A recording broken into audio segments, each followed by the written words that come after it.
Hi, Nico from Voiceflow here. In this video, I will go over the new Twilio SMS integration that we are sharing on our main repo.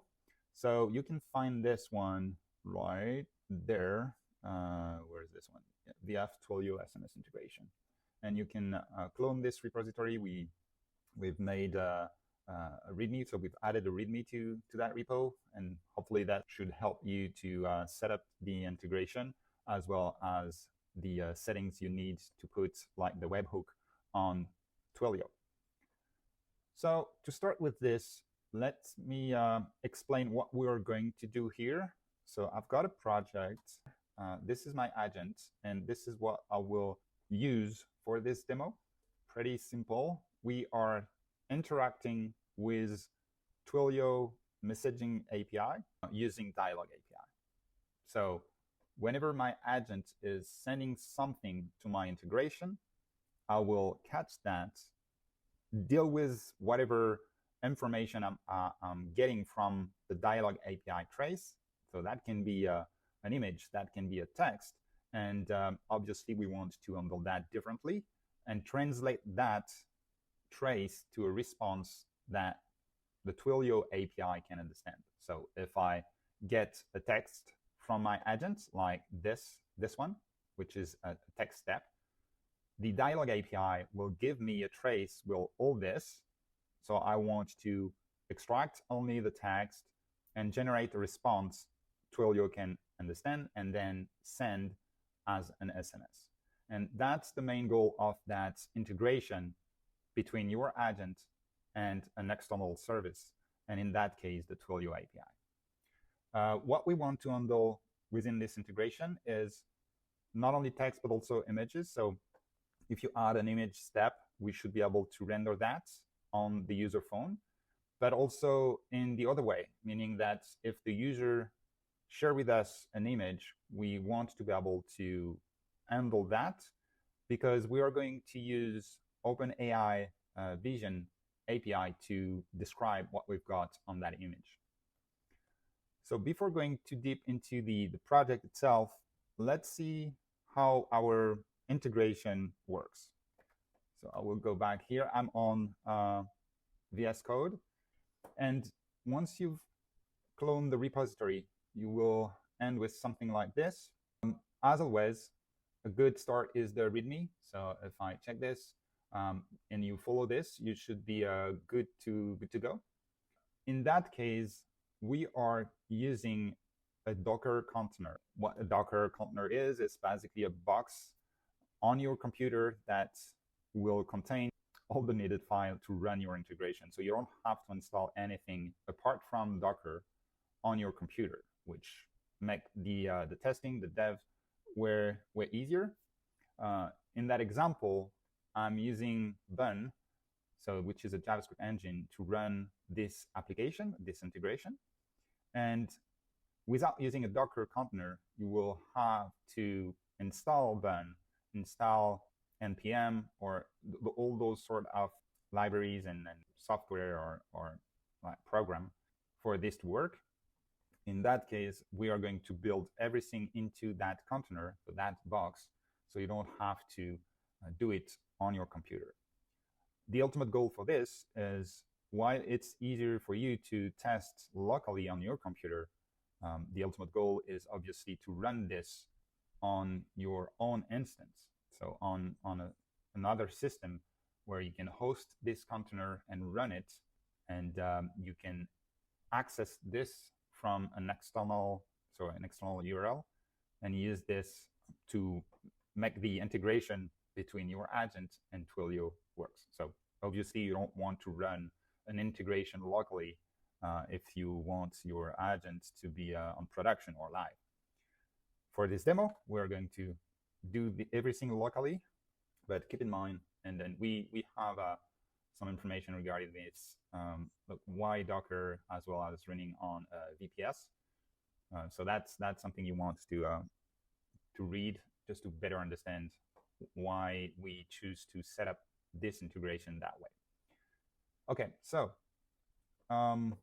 as explained in the README, we will need to first rename this .f.template file to the .m file, and then populate the needed information. So the Twilio account SID is again available on your Twilio console. Same for the authentication token. I'm not going to share mine with you, but again, it's explained in the README. Voiceflow API key, you should be used to get access to this. It's from within the integration. So let me just switch back to the integration. So right there, you have the VF API key for the project ID. This is in this settings link or page, and you can copy that as well. So back here, project ID, Voiceflow API key, and the version ID is development, production, or it can be a proper ID, so like what we've got here. But most of the time, you just want to test a dev or a production version. The main difference is for the dev version, each time you make a change, you want to click on that run button to compile the agent and get an updated version, versus when you choose to use the production version, you just need to click on publish. The difference between those two is you can have a live agent running on the production version while making changes and using the dev version. So it will not impact your production version, which is great for testing. One of the things is the port. So what port you want to use. In my case, and for the demo, I'm going to use the port 3010. But you can put whatever you want here. It's just something you want to know when you debug, because we are also going to use ngrok. So again, part of the documentation, we have a part for the ngrok setup. And ngrok will allow you to having a forwarding URL. So the integration, or in that case, the Twilio API can interact with your container hosted on your private network. ngrok will make that happen. And this is why, in that case, you want to use ngrok. Obviously, if you are hosting this integration on your own server, on an instance that is already available publicly, you don't need to use ngrok. I will not go over the installation. You have that in the README, but you can go to Docker and install the Docker desktop on your computer, and same for ngrok. You have a link in the README to this page where you can select and choose how you want to install ngrok, either using Homebrew in that case, or by downloading a zip file. So you can follow the instruction for Docker desktop and ngrok. And when you are ready to go, you can resume this video. So I've set up my .m file with all the needed information. And if I follow the README, I will need to, let's do a Docker compose app. We all are also sharing the npm run dev command for those that already have npm or node installed on their computer. But if you don't have that, just use the Docker compose app. So this is what I'm going to do here, Docker compose app. This will build the image for the container and then show you the debug message coming from the application. So we can see that the Twilio SMS integration is up and running on the local host on this 3010 port. So we have this. We know that the app is now running, but we also need to open that port so the Twilio API can access my application, my integration. So I will create a new terminal here, and I will do a ngrok http 3010. And you will see that the forwarding URL is now available. So this is what I need to set up my webhook on Twilio. So let's copy that. And again, this is explained in the documentation, but in your phone numbers, active number, so the number you want to use for this SMS integration, you can scroll down to the messaging configuration. And here you can see you have a webhook URL. This is where you want to pass that forwarding URL coming from ngrok. do not forget to add the /SMS for the endpoints and save the configuration. So now we are ready. Not only we have our port forwarding set up, but also our application is running. So if now I choose to test, this is my agent number, and I can say hi. We can see that we have some, let's reduce that a bit. We have some debug information here, and those are the messages that have been sent. So, bonjour, I am an AI assistant powered by Voiceflow. Ask any question, and I will try to answer it the best I can. And if we go to our agent here, you can see that, yeah, say hello to the user in a different language. Bonjour, I am an AI assistant powered by Voiceflow. Ask any questions. So far, so good. So if I can say hotel is the Eiffel Tower, for example, and we were in the capture, we are redirecting this to the LLM part, and we are generating the corresponding answer. Actually, we're not. Yeah, I'm just checking here. It's because I've also added a no reply, and we do support the no reply into the integration. So because I was talking and describing what's happening here, we pass the 30 seconds. So we hit that no reply, and we've ended the conversation because we don't have anything here. So the conversation has ended. Something we should be able to spot in the debug. Yes, no reply, self-transcript. So we definitely hit that no reply. So let's do that again, but this time let's be a bit quicker to answer or ask a question. So here we go.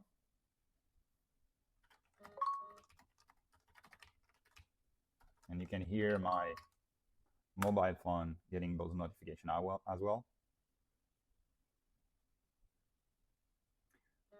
So we have the answer coming from the LLM step. Let's say bye.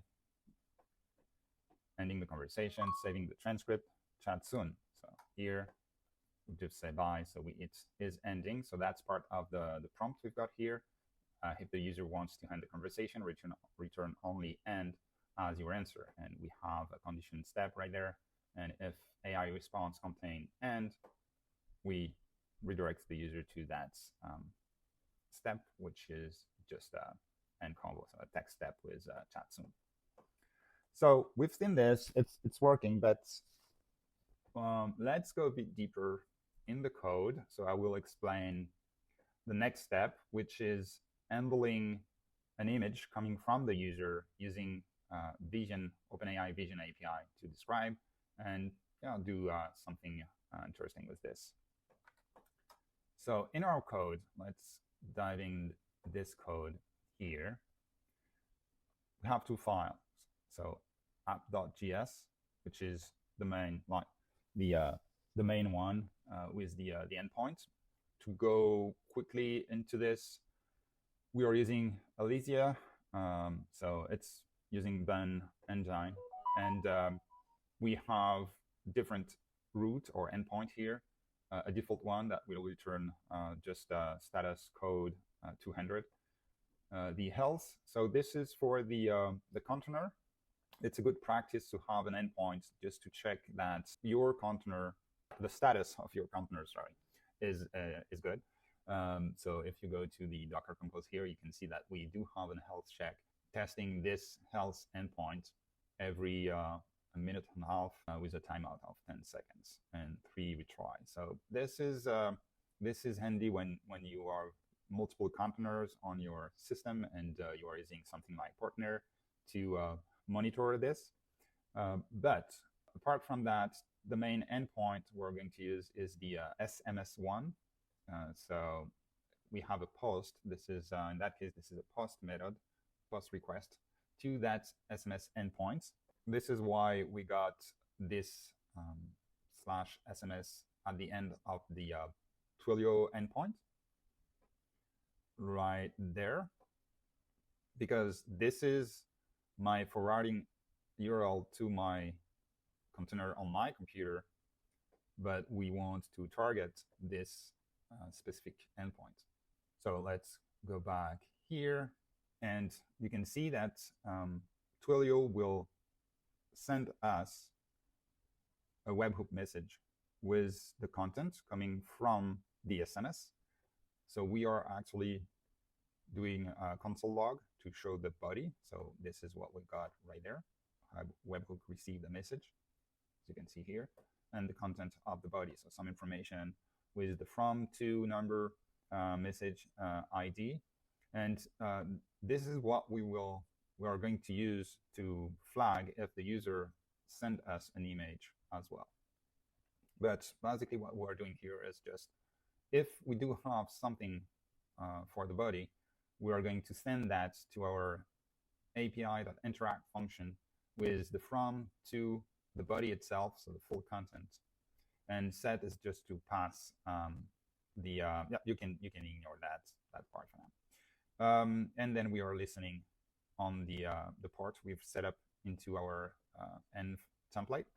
And this is the port we are also using in ngrok to do the forwarding.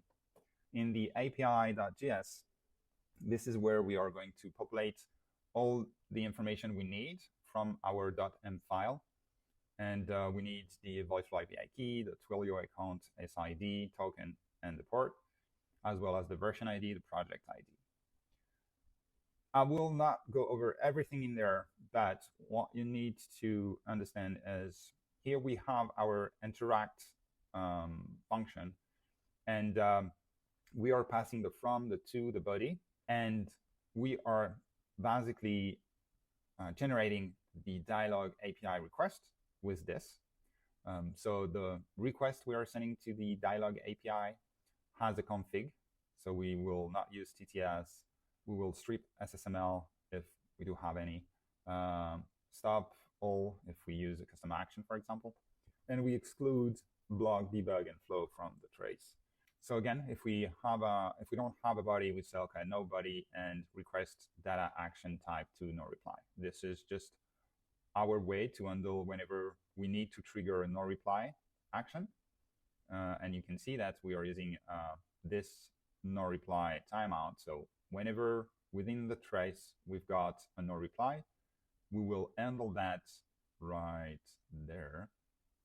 And we will, so again, in the case we have a no reply in the trace for the type, we are going to populate that no reply variable with the timeout. So basically, if I say I want a no reply after 30 seconds, we will get that value populated to the no reply. This is how we are going to handle that later on within the send message function. So if we do have a body, we will then use the text, and we will pass that text to the dialog API. And this is basically what is coming from the SMS. If we have a text, so the body, again here, you can see that the body is by, so we are sending by to the dialog API. But we are also using this check to, well, check if in the body we have a media content type, and this includes image. Because if the user send us an image, we want to flag that. And in that case, you can see that to that request data, we are going to add a state item with, for the variable, the image URL variable, and we are going to populate that with the body media URL value. So the URL of the image, when you send an image into a SMS using the Twilio API, that image will be linked to a URL. And we want to use this because we want to populate the image URL variable within our Voiceflow agent with that value.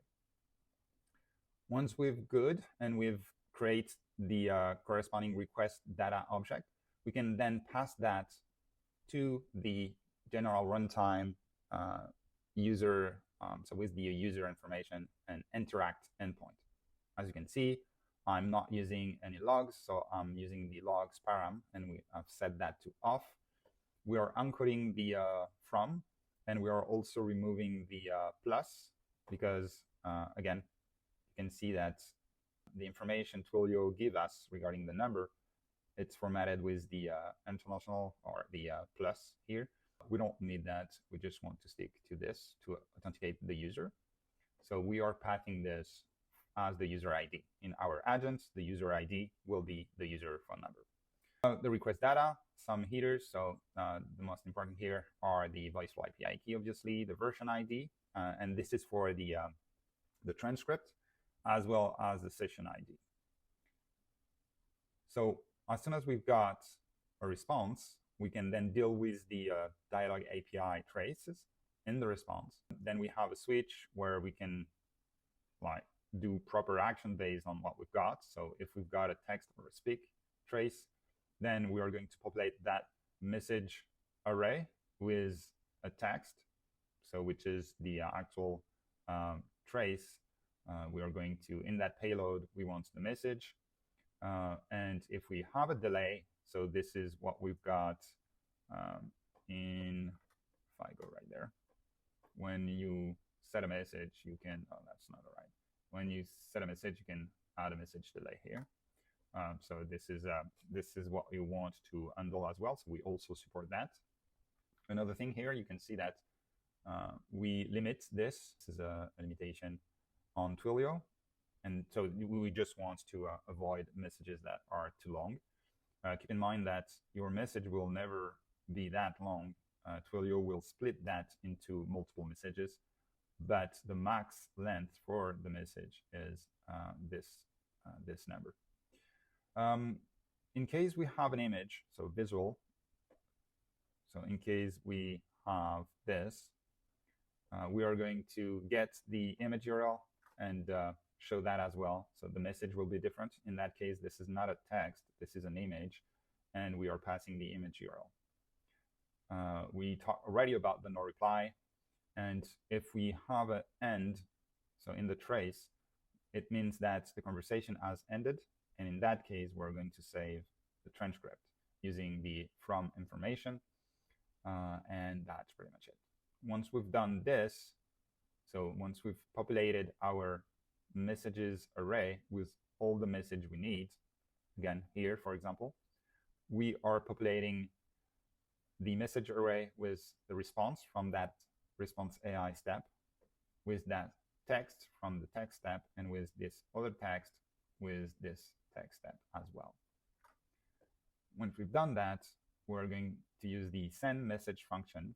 And again, we send that message to someone. It's coming from our number for the agent, the messages array, and if we do have a no reply information, we are also passing this, meaning that if I have 30 seconds to answer, we want to be sure to handle that. Send message, so that's what we've just called. We set the no reply to the no reply value. So coming here, this is what we are passing, but we are going to multiply that by 1,000 because we want to, we are using milliseconds and not seconds. And what we are passing in the dialog API is the value in seconds. And then we have a loop. And for each messages in that array, we are going to also have like a condition. So if this is a text, then we're going to populate the message option. So you can see here that object from to. We are also going to add a body and a delay. If we don't have any delay by default, we are setting this to 2000. So this is a way to handle how your messages are sent back. And because sometimes with the Twilio API, you can't really order or be sure that your message will be sent in the order. So if I'm sending this, say, hello, I'm an AI assistant and ask any question, you might have, without dealing with a delay, you might have this one first and this one in second and this one as the last message, which is not really what we want. So what we're doing here is basically just be sure that we have all those messages sent or display in the SMS response and sent in the correct order. So what else we've got here? This part is whenever we have an image. Again, this is just a little trick. We are going to fetch that image. So this is what we're doing here using Axio. And we are getting back the length of the image, so the size. And we are using this function to calculate a delay based on that image size. So instead of having message 1, message 3, and then the image, we want to be sure to have message 1, add the corresponding delay based on that image size. So we wait for that, have the image, and then have the message 3. And this is how we are dealing with this. This one is, whenever we have this message option populated, this object, then we are ready to send, and we are using the client.message. So the client is coming from the Twilio library, and it will take care of sending those messages back to the user as SMS. And if we have a no reply, we are setting a timeout. So let's say my no reply has been set to 30 seconds.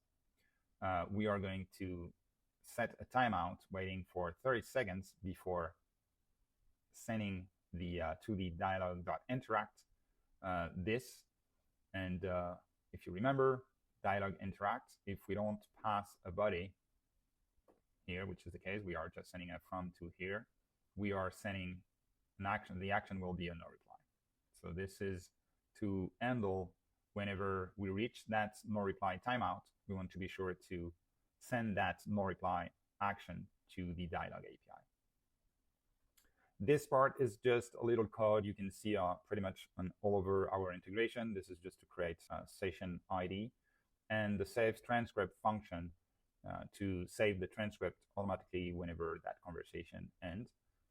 We are passing as the username. In that case, we are passing the user phone number, and that's it for the code.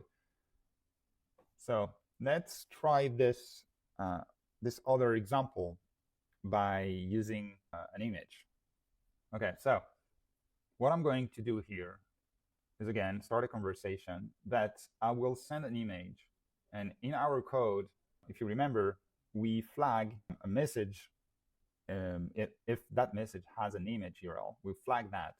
And in our agent here, so let me click this, we have, so once we've captured the user reply, we check that image URL variable.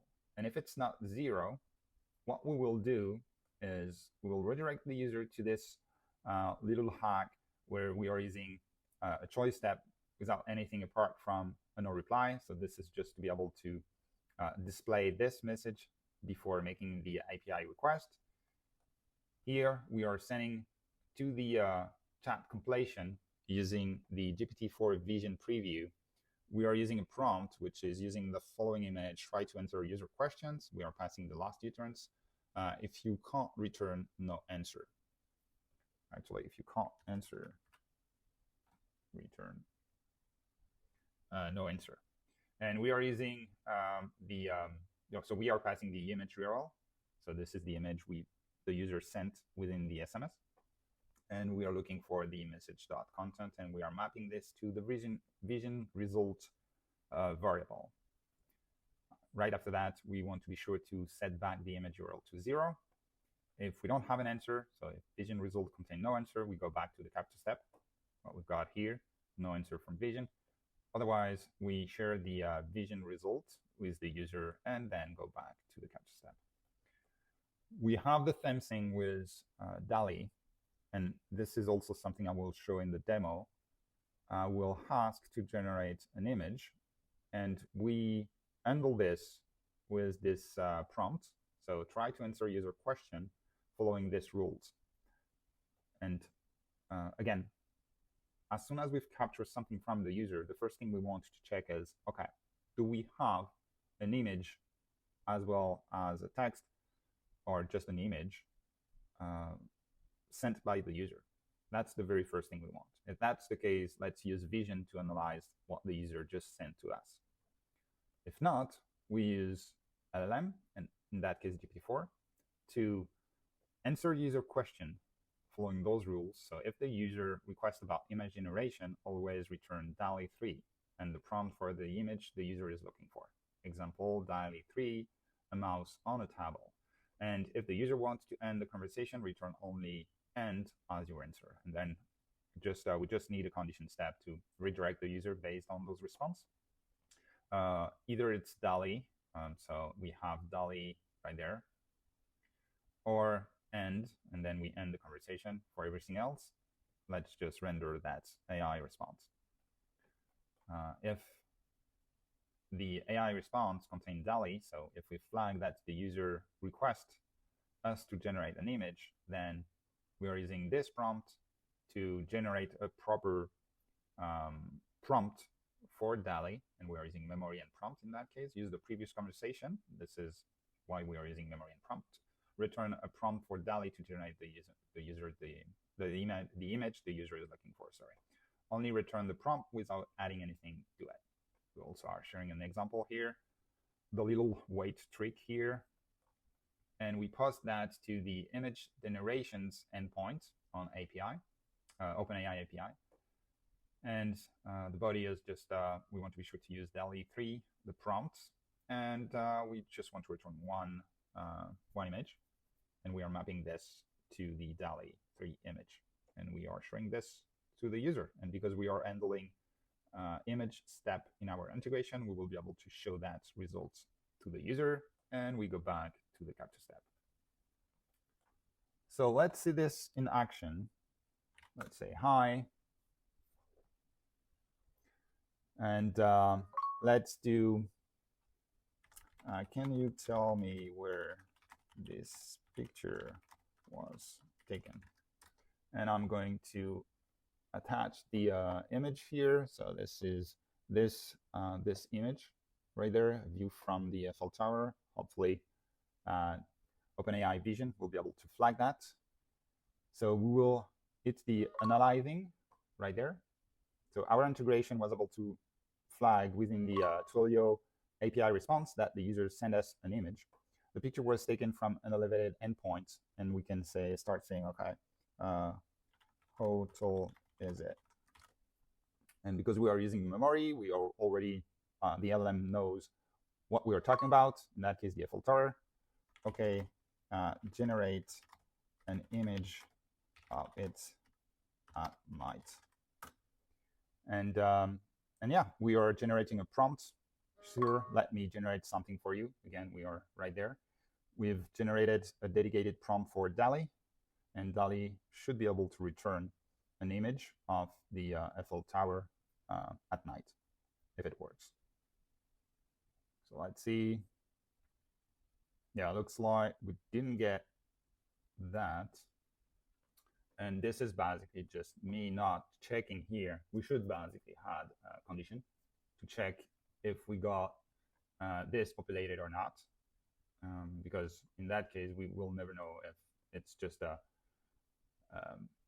DALL-E 3 not understanding the prompt, us not getting a proper URL or whatever, and we'll always return to the capture.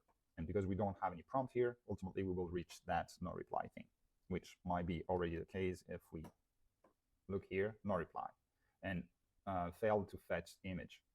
So yeah, no image, the image was 0.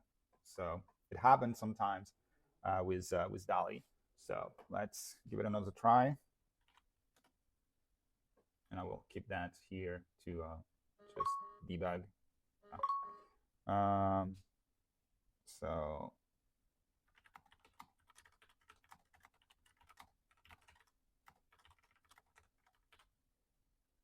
let's just help that with the prompt. Entering that DALL-E 3 generation path. Let's see what we got. Yeah, we should have an image here, MM. Here we go. Yep, that's the Eiffel Tower. So we were able to generate that image So let's do another test.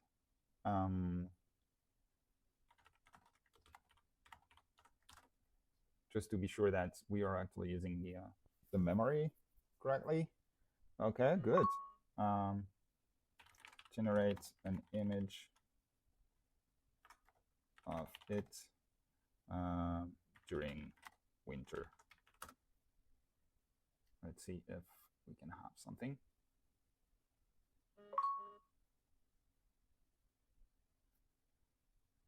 So we are debugging the trace. First message, sure. We also have no reply in there, but we are waiting for the generated image. Looks good. And we have an Eiffel Tower during the winter, so it works. Here we go. So let's just say bye to end that conversation. Saving the transcript. And if we go here, transcript, we should have, yeah, indeed, we have the actual conversation we've just had with our agent using the custom integration for Twilio SMS. That's it. That was a long video, but I wanted to be sure to share as much information for you guys to start dealing with this integration. And the last thing is, while here, it can be handy to run the container with the logs. What you can also do, and this is part of the documentation here. Let me switch to the proper view. Yeah, if everything went well, you want to use the Docker Compose app -d. So that will basically just run this in the background. So if I do a Docker Compose up D, we don't have any log anymore. This is how you want to run this on your instance or on your system when it's in on a production environment. Obviously, you can still list the running container in there. You can also do a Docker logs with the container name or the container ID. In that case, let's use the name, and you can access the log here. So yeah, that was the Voiceflow Twilio SMS integration. Have fun.